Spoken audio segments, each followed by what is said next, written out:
good, everybody? It's your boy Michael Ray Haybauer coming to you with another story time video. I sound like Wet Movie 1 in his intros, but that's how it's got to be for today. Hey, I'm in a clean white shirt, kinda clean. You guys are gonna be like, it's too bright. He's too white, because apparently being white or is bad nowadays. I'm not gonna go into that political realm. That being said, I wanted to give you guys a video, and I've been doing some other stuff to try to make my life better. I also deal with other things, so I disappear a lot. But I got some things on the horizon that we spoke about last time, and I needed to get you guys a video today. And I wanted to go live, but I'm just not feeling it on this channel. I am going to go live in a little bit and rant about my Las Vegas Raiders, but I wanted to give you guys an interesting story video, and before I do that, let me sell some stuff if I can. Please hit that thumbs up, that like, that subscribe button. Consider donating, becoming a member of this channel for some exclusive content that's on there, some members only videos that will start around the end of August, beginning of September, and some other fun stuff, discounts on merchandise. I do have my merchandise store available. I am still needing and waiting for approval to put like some 4 different items and designs on my merchandise store, so hopefully I get that before Saturday. But please check out my merchandise store. Consider buying some autographed pictures, some t-shirts that are, some of them are still limited.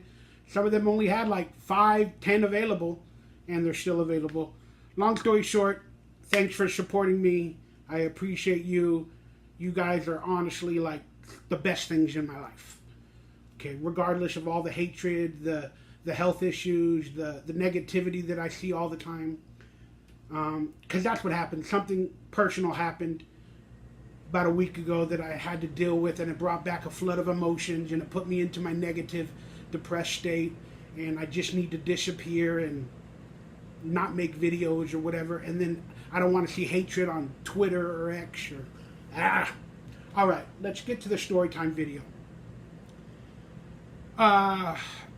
Please listen to this story with empathy, love, respect.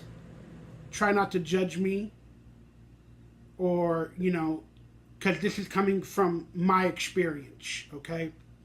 Doesn't mean it's real.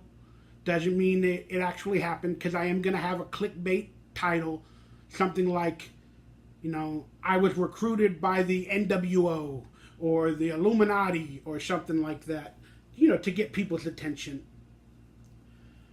But, sorry about the air conditioner. See, I'm nervous for some reason. It's weird. But you're going to possibly hear the air conditioner all the time. And I wish the video was longer instead of standard, but my setup is not meant for it. Whenever I put the camera, it's too low, and I don't have a setup to make it higher and more presentable, so I have to give you the angle videos on YouTube. So I'm sorry. I got to get some technology. I need a new phone. I need a new computer. I need a lot. I need some pink tacos. Okay, I talk too much. So, this is a story, and again, real quickly, for other people that have been asking me to do podcasts and other stuff to talk about my career, I cannot. The SAG-AFTRA rules are there for a reason. I don't agree with them, but I agree with the strike and everything, and I don't want to get into the Chris Pratt situation where they say, I don't agree with the strike, because I do. But I just don't know what I can talk about anymore. The powers that be are controlling my union, and it is what it is. So that's why I'm not doing other people's podcasts to talk about my career, because I can't. I literally can't do it. Even though, you know, you might be willing to pay me or I need the money, I can't do it. I've already been booted out of SAG one time, and I cannot lose my membership if they come after people. They probably won't come after me, but I am on their radar. because I did an independent movie many years back, and it wasn't SAG oriented. I thought it was. They kind of lied to me. But I thought it was SAG oriented, and it said it in the supposed contract that I wrote. But they found out, and they got me out of SAG, and I had to pay my SAG dues again. I had to go in front of a council of a bunch of people and apologize for making the mistake of doing a non-SAG project. And then they brought me back into SAG. But unfortunately, I've been a member since 1988. But this happened like in 2011, 2012. And then it now no longer says that I was a member of SAG since 1988. It says a member of SAG since like 2011 or 2012. But it didn't affect my retirement or anything, but I got back into SAG. But that's why I don't want to mess with them no more. I don't want to do it. I don't want to do it. I'm afraid. I need to be in SAG. That is my livelihood. Maybe in the future, that's my residuals. That's my retirement. That's everything. So that's why I don't do podcasts. And even in some videos, I can't even talk about, even in live videos, I'm afraid to talk about, movies or TV shows, because that would be promoting them according to the SAG rules during the strike. So it's a really, really scary place for a lot of us actors. All right, that being said, 7 minutes into the video, let's talk about my story.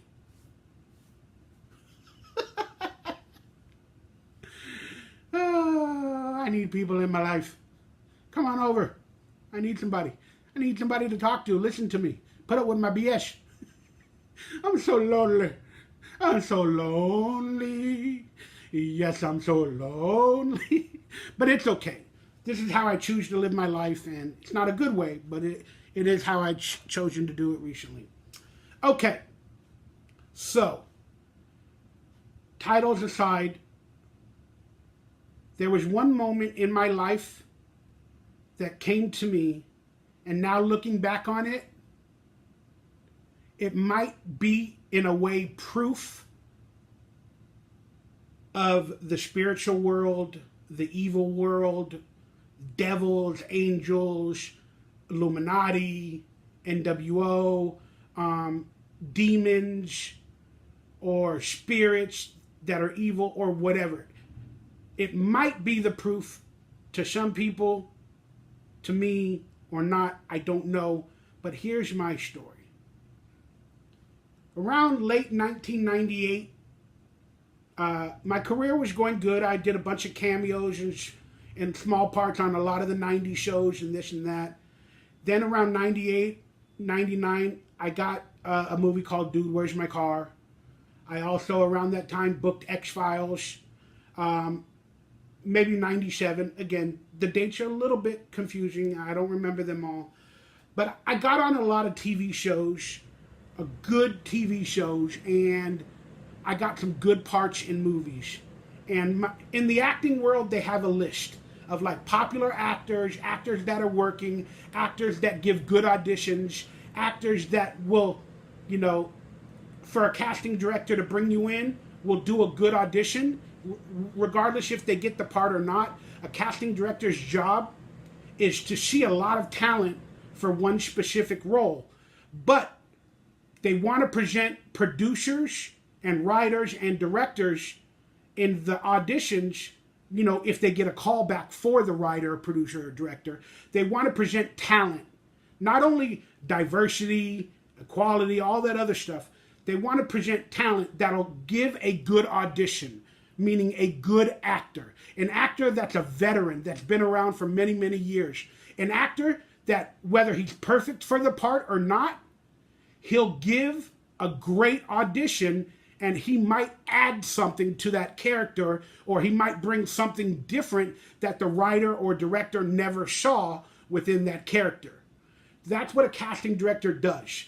They need to bring a variety, but they also need to bring in veterans. If you're building a tall building, you're not going to hire all rookies and young actors, even for a small part in building that building.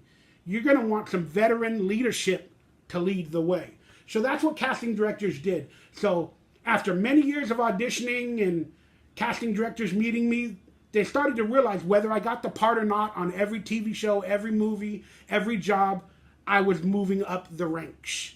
Meaning he does a quality audition most of the time. I have made major mistakes and, ridiculous auditions.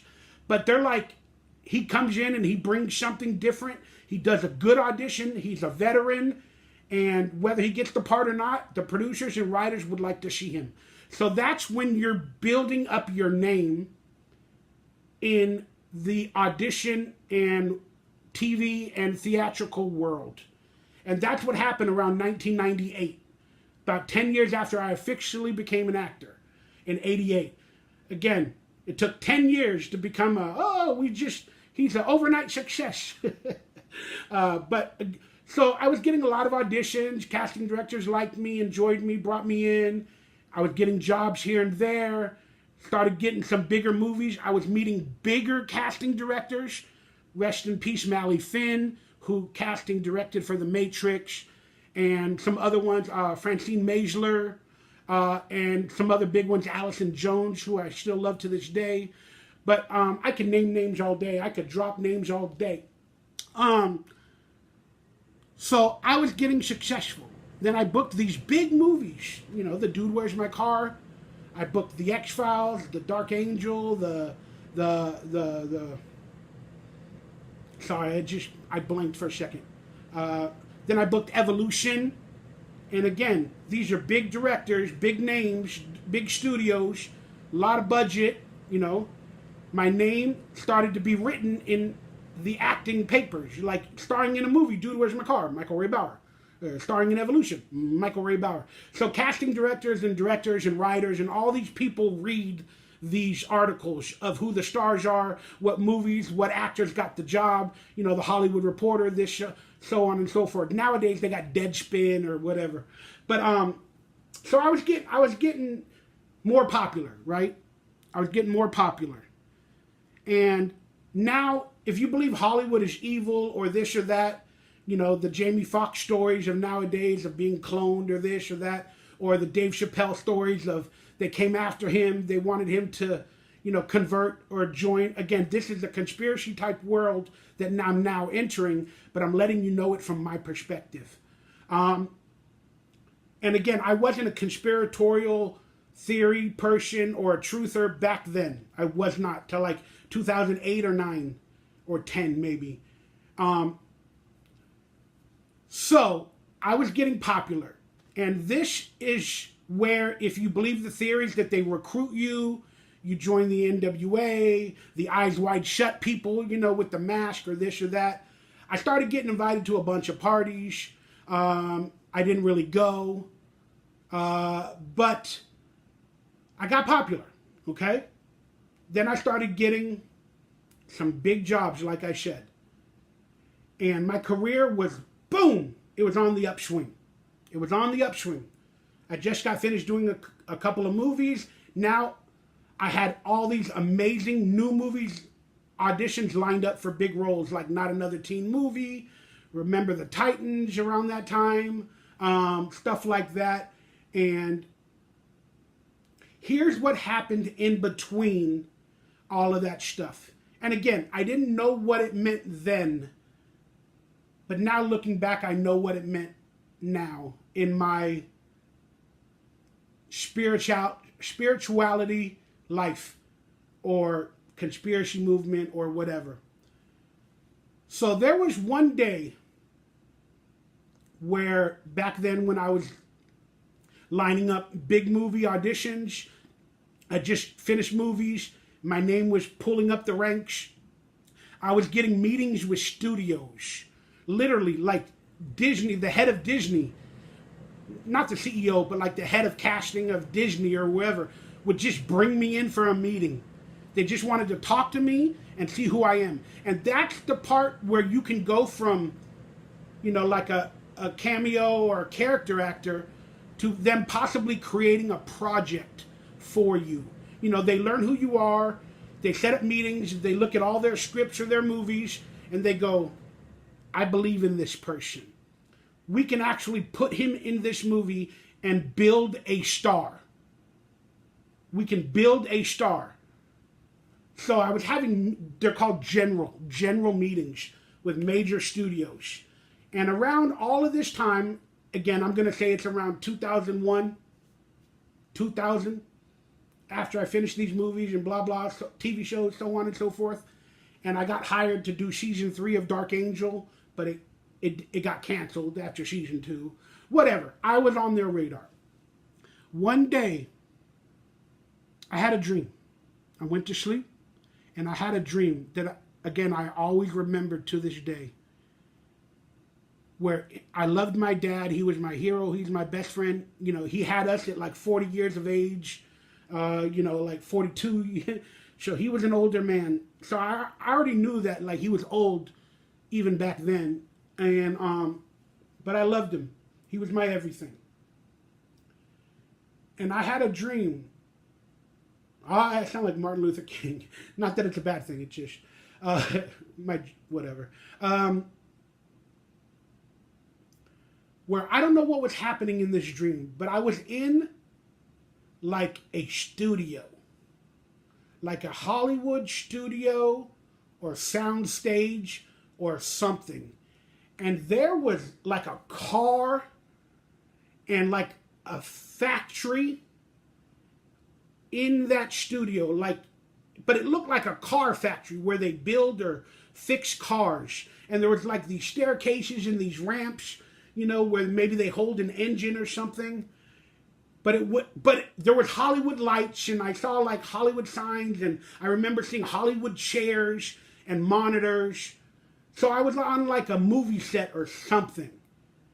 And then my father was in the car, but the car was dangling on ropes and chains.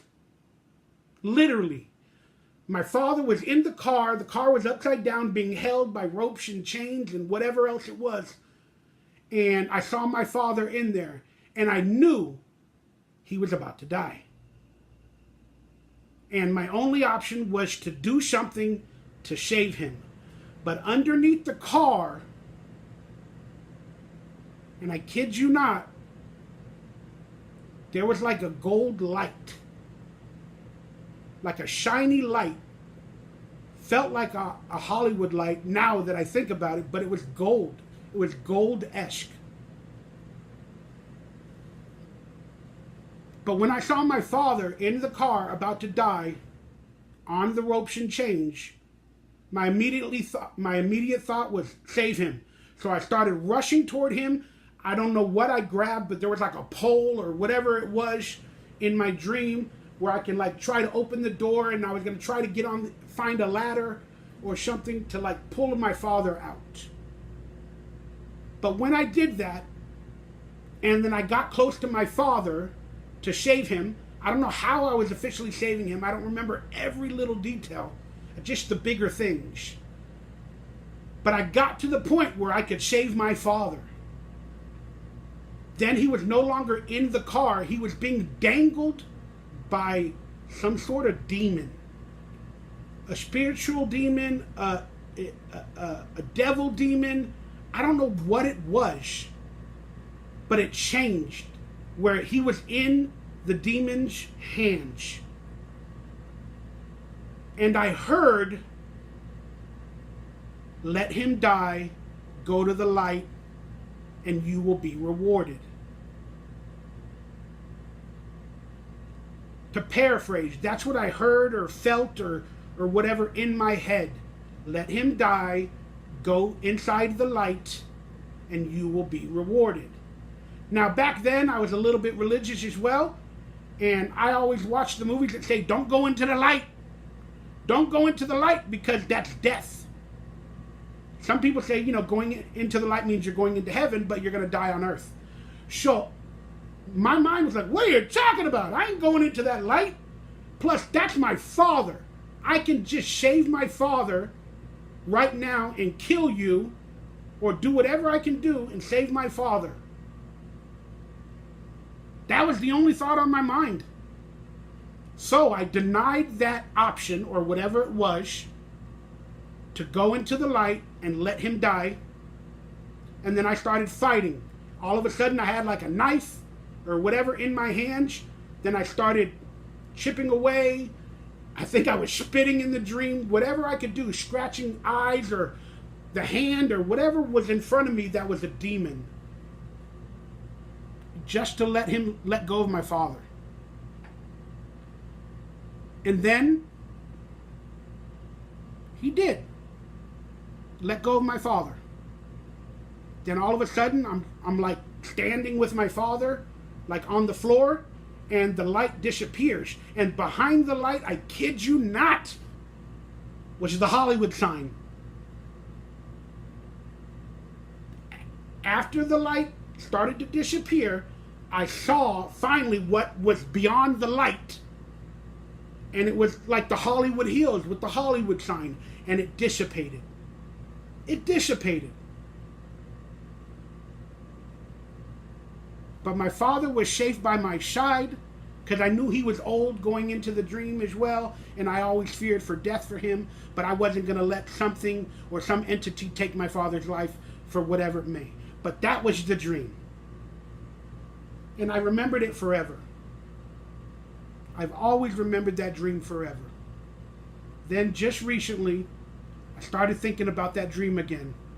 Then I started comparing it to my career. And that's where we come up with this video's title. People that don't believe in conspiracies, when they say, you know, there is an Illuminati, there is a Hollywood cult, there is a this, there is a spiritual realm, Hollywood is evil. People that believe in that, you know, say that, you know, certain people are in that group, or they joined, or they were recruited, or whatever. And I had to think to myself, what would that recruitment process look like? Would it be like literally where they say they sold their soul to Hollywood, or they sold their soul to the devil? Is it an actual contract? The devil just appears, there's a piece of paper in front of you, you sign it, and now you're a Hollywood movie star, you're a millionaire, but you're a part of the cult of the Illuminati, whatever it is. I don't think that's how it works.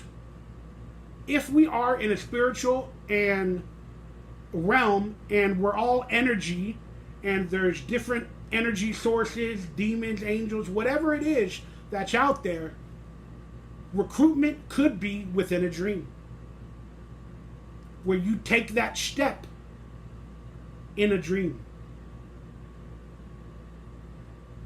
That is a contract in a way to a demon or an entity or something else of this realm that actually can make things happen as well, or put, you know, movies in front of you, or sway human beings or other souls or entities. Again, I don't know. It's a very complicated subject.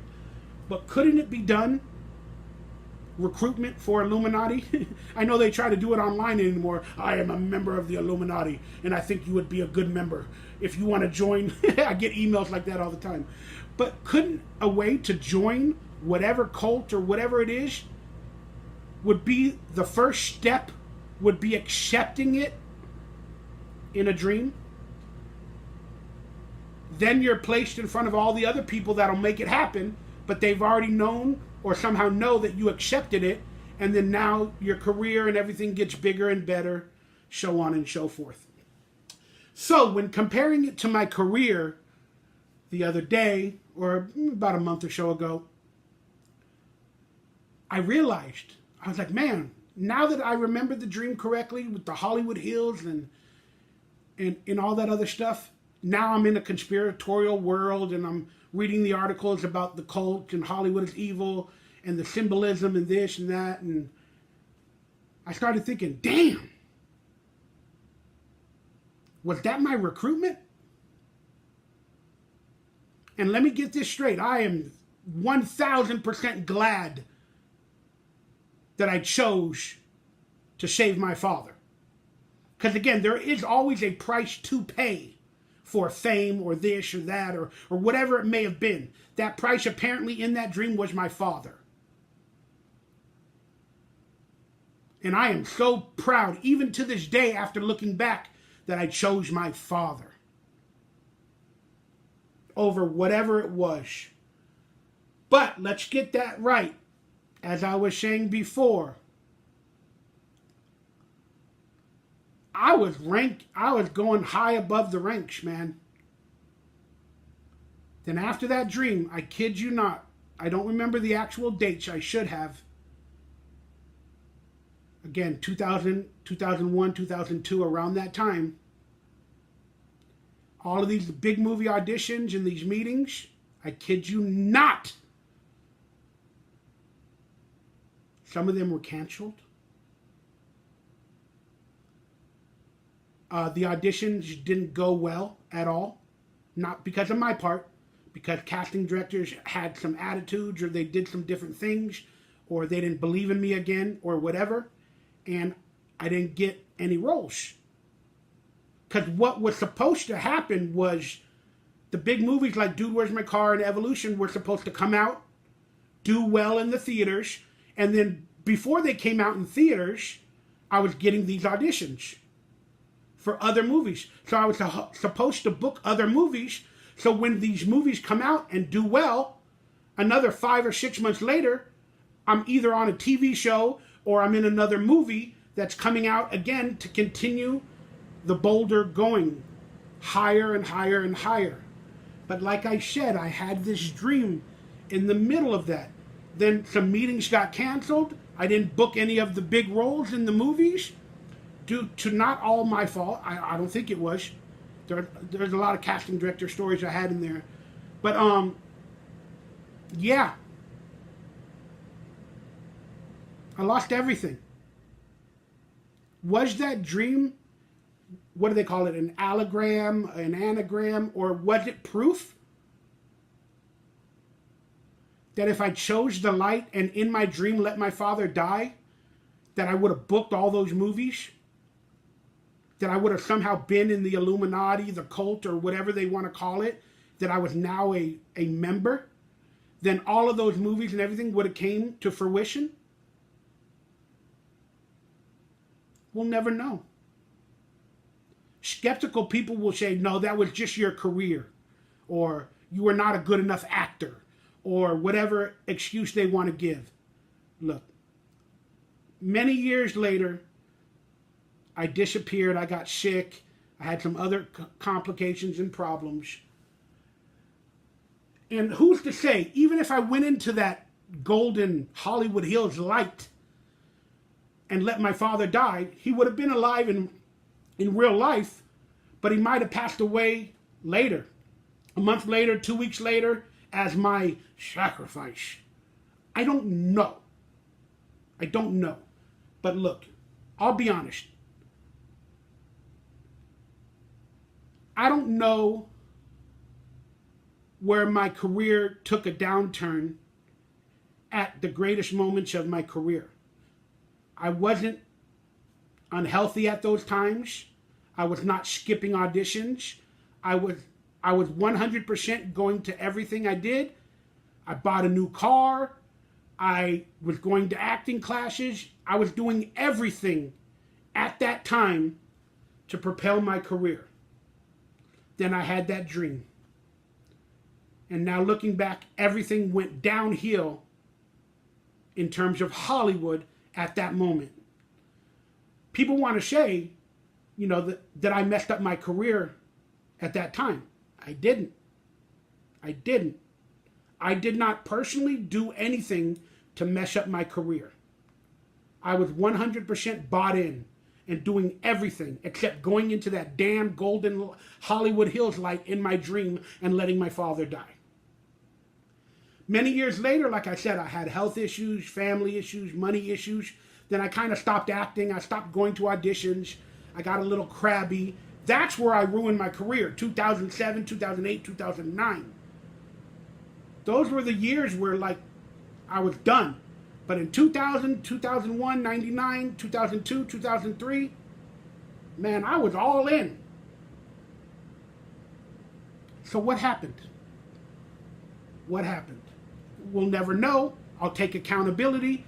If there's something I'm missing that I did, but I don't remember it, I don't think of it, but I'll take accountability. I have to take accountability for everything in my career. But my fate was on a trajectory of goodness. And I remember that damn dream.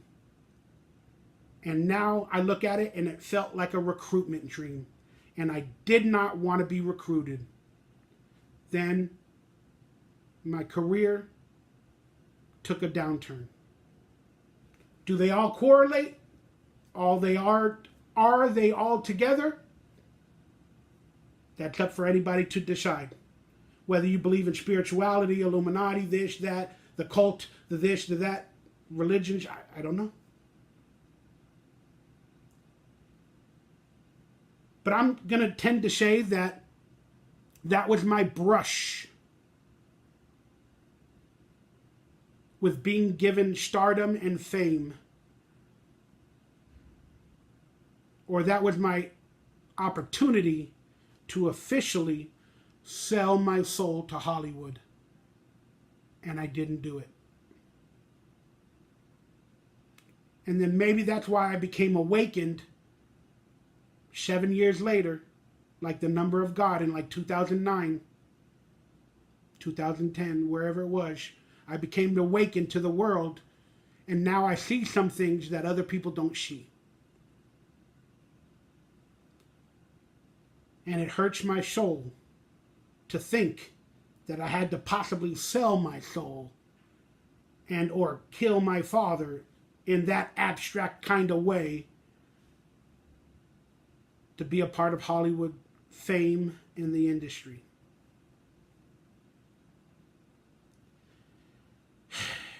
It's pretty scary when I thought about it, guys. So, I almost joined the Illuminati. I almost joined the occult. But like David Chappelle apparently didn't do it back then, and others that speak out about it, maybe I'll have a career again post 50 years of age. That's what I'm trying to do. And I'm trying to find the health and the passion and the energy to work toward it. And I just hope that the strike and everybody gets what they deserve and what they need to move on. And I hope I have at least a final attempt at continuing working on some good quality projects in Hollywood without selling my soul. And if not, it's okay. It's okay. I'll be on Rumble, I'll be on YouTube, I'll be on BitChute, I'll be on Patreon, I'll be wherever they'll allow me to try to make a living and to try to bring some fun, some comedy, some entertainment to you guys. I'll be there if Hollywood doesn't accept me again. That being said, I love you guys. God bless you. Football is coming up. You know how much I love football. I always wanted to be a football player. I always wanted to be in a football movie. And I had many opportunities, very close. I lost the part in Remember the Titans to my co-star from Evolution, but he did a fantastic job. But I was right there. And then Friday Night Lights was another movie that I was blessed to be right there. But I still love football to this day. And I'm looking forward to just watching football, making some chicken wings, hopefully some future videos, and just trying to find some energy, some positive energy through a lot of the negative things that or forces that are in my life and that I create. I create a lot of them too. So let's hope for a better day. I love you guys. God bless. Please say hello underneath. And if you stuck around for this 35 minutes and you enjoyed my story time, let me know your thoughts, and also write, "You're all good, Bauer." That way I know that you stuck around for this whole thing. Expect some more videos in the future. I edited a couple of cooking videos that should be out in the next couple weeks.